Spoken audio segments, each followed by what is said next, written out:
दोस्तों, आज हम आपको एक ऐसी घटना के बारे में बताने जा रहे हैं जिसके बारे में सोचकर ही आपकी रूह कांप जाएगी। जिस केस को सॉल्व करते करते पुलिस भी हार मान चुकी थी। एक लाश, 31 टुकड़े, 31 गोलियां और 31 कब्रों के इर्द गिर्द बुना गया एक ऐसा प्लान जिसकी तह तक पहुंचने में पुलिस भी एक बार तो हार मान चुकी थी। जुर्म की दुनिया में आपने अक्सर सुना होगा कि खून का बदला खून से ही लिया जाता है, मगर आपने ऐसा कभी नहीं सुना होगा कि किसी लाश के 31 टुकड़े, 31 गोलियां और 31 ही कब्रों का उलझा हुआ एक ऐसा केस जिसमें पुलिस भी मात खा गई। ये घटना है दिल्ली से चंद मील की दूरी पर स्थित उत्तर प्रदेश के बुलंदशहर जिले की। दरअसल ये सब की शुरुआत होती है दो पक्षों की रंजिश से।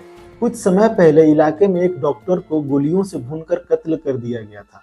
जब पुलिस इन्वेस्टिगेशन में जुटी तो डॉक्टर सदाब, जिनका कत्ल हुआ था, पुलिस को उनकी दुश्मनी की बात दूर दूर तक पता नहीं चली। जब उनका पोस्टमार्टम हुआ तो पुलिस को पता चला कि डॉक्टर सदाब के बदन में 31 गोलियां मारी गई।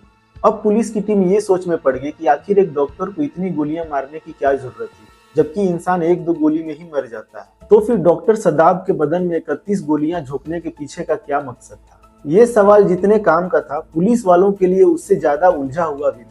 हालांकि पुलिस ने डॉक्टर सदाब के परिवार वालों का बयान लिया तो डॉक्टर सदाब के परिवार वालों का कहना था कि डॉक्टर सदाब एक बहुत ही शरीफ इंसान थे, उनका कभी किसी से लड़ाई झगड़ा भी नहीं होता था।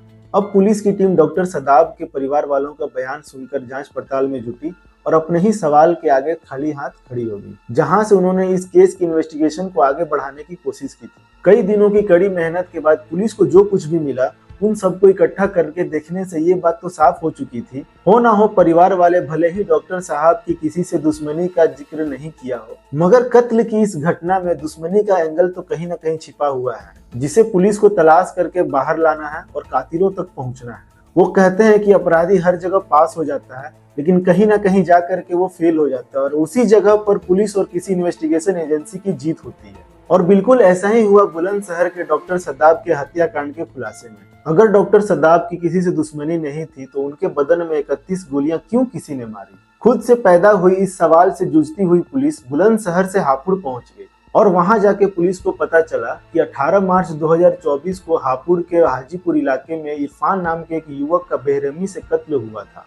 फिर जब पुलिस ने इरफान के कत्ल की कुंडली खंगाली तो उसका कनेक्शन बुलंदशहर से कई किलोमीटर दूर डॉक्टर सदाब के हत्याकांड से मिलने लगे। पता चला कि हापुड़ में जिस इरफान नाम के शख्स की इसी साल 18 मार्च को हत्या की गई थी, उसकी भी लाश के 31 टुकड़े किए गए थे और उन 31 टुकड़ों के लिए अलग अलग कब्र खोदकर उन 31 टुकड़ों को अलग अलग दफना दिया था। बुलंदशहर की पुलिस ने जब डॉक्टर सदाब की हत्याकांड और इरफान के हत्या की छानबीन की तो उन्हें काफी जानकारी मिली, जिसके चलते उन्होंने क्राइम की इस घटना की कड़ी से कड़ी छानबीन की और छानबीन करने के बाद उन्हें कुछ ऐसा पता चला जिसे सुन के आप भी हैरान हो जाओगे। पुलिस ने बताया 18 मार्च हापुड़ के इरफान खान की हत्या और 31 गोलियां मारकर डॉक्टर सदाब के किए गए कत्ल में अपने ही भाई और उसके दोस्तों ने इस वारदात को अंजाम दिया था। रागिब और उसके दोस्तों ने इरफान के भी 31 टुकड़े ही किए थे और उन 31 टुकड़ों को अलग अलग दफन कर दिया था। एक इंसान के बदन में 31 गोली और एक लाश के 31 टुकड़ों की कड़ी से कड़ी जुड़ते ही बुलंदशहर पुलिस ने अपने इलाके में हुए